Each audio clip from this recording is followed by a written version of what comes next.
So, Luke, I certainly feel your pain, and I understand why you want objective definitions for all these words, because it seems like that would solve all of our communication issues, and people wouldn't misunderstand each other anymore, and we'd all be clear, and our exchanges would be crisp and to the point, and it'd all be so easy.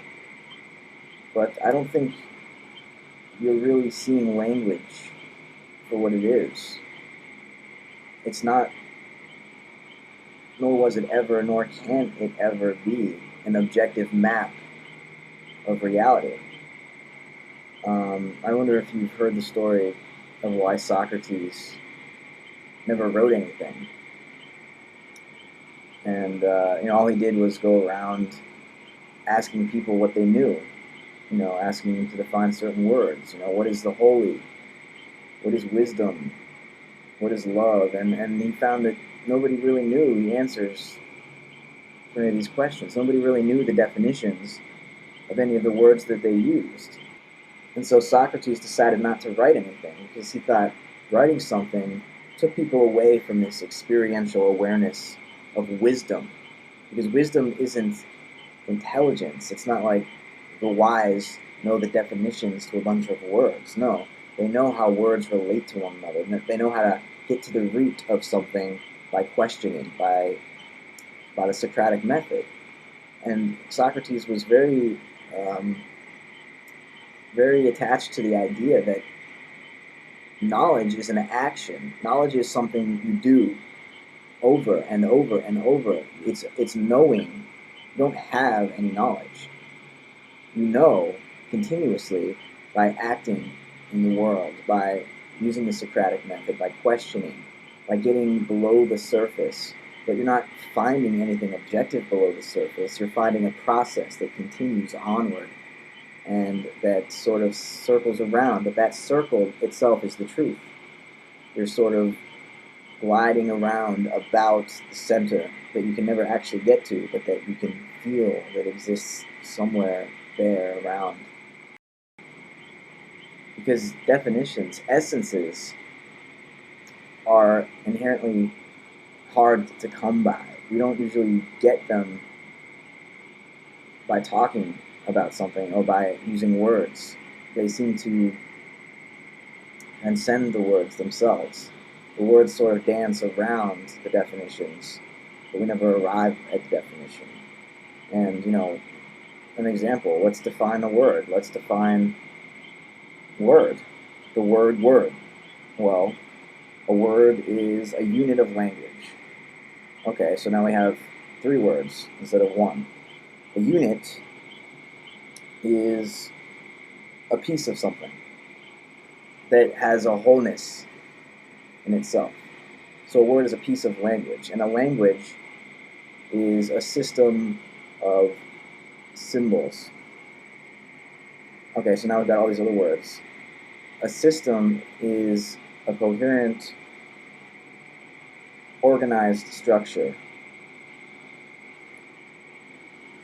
And a symbol is a concrete form that stands in for a meaning. Okay, so now we have all these other words. Well, what is meaning then? What is the meaning of a word? Is the meaning the same as the definition of a word? Because people use words and they understand their meanings, don't they? How could they not use the word unless they understood the meaning? You might say, oh, well, they understand it subjectively. But how do they understand it subjectively? Their language isn't theirs. It's a public language. It's shared by the whole community. So the meaning that we come to understand for the words that we use comes from that use itself. It comes from what these words accomplish for us in the social environments that we find ourselves in. We don't know the objective definitions to any words because when we look to the dictionary to define something for us, we get a list of more words which then need to be looked up. And, you can see that this continues ad infinitum. The dictionary is a book defining words with more words. There's not anything stable to nail down the essence of any particular meaning. Because meaning is contextual. Meaning is relation. And we can always have conversations about the meanings of words, but we can never come to any firm, final conclusions about the definition, the objective meaning of something. Nor would we want to. I don't think we can communicate that way, which is the exact opposite of what you seem to be saying, which I can understand why you would say it the way you're saying it, that if we did have objective meanings for words, that we would be able to communicate better.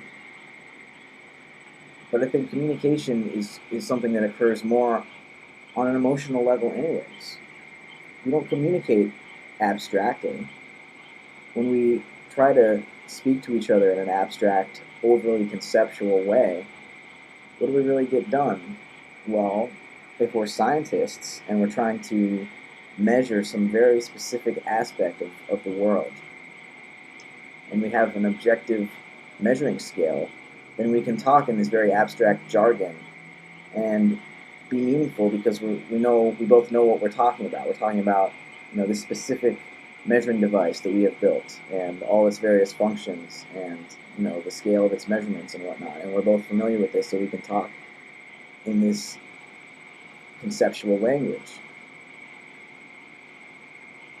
The problem is that language only has meaning if the scientists all understand the experiment and have witnessed it, and they have signifieds for the signifier. They have meanings for the words that they use. Normal people, though, in normal conversations, when there is no specific frame of nature, no specific laboratory setting that we're trying to understand with some specific measuring device, when the measuring device is language itself, all we can measure is measurement. We can only define words with words, and we never get to the firm meaning. So I think what you're trying to get us all to accomplish is impossible. But this is not to discourage these conversations. This is really to encourage them, because this is how words are defined. Words are defined through dialectical conversations like this, through a back and forth exchange between many people who come to agree, or not necessarily to agree, but they build off one another's understandings to grow into this greater understanding of the words that they're using. Not knowing the definitions for them, but knowing how to use the words better. That's really what we need to work on. Learning how to use the words better in more appropriate situations. Using words appropriately doesn't necessarily mean you know what they objectively define. It just means you know how they make other people feel. You know how other people relate to those words. Because that's where the meaning of words comes from. It comes from the way people relate to the word, which isn't subjective or objective. And I really think we should throw out these words because they're not helpful. Because our experience is not broken up into those categories. Those are labels that aren't objectively found in the world itself.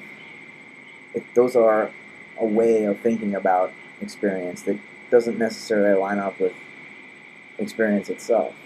So maybe step one would be finding a new framework, or maybe a lack of framework from which to better corral the complexity of the issue that we're really trying to deal with here. And by the lack of a framework, I just mean that we can't get attached to any particular definitions or any particular frameworks that divide reality up into these categories, subject, object. What is subjective and what is objective? Do you know the difference between those? Like, experientially? Have you ever experienced anything objective? I don't think so. Does that mean everything you know is subjective? Well, no, because if there's no objective, there's no subjective. The terms only have meaning in relation to one another. So, let's try to find some new words to talk about this.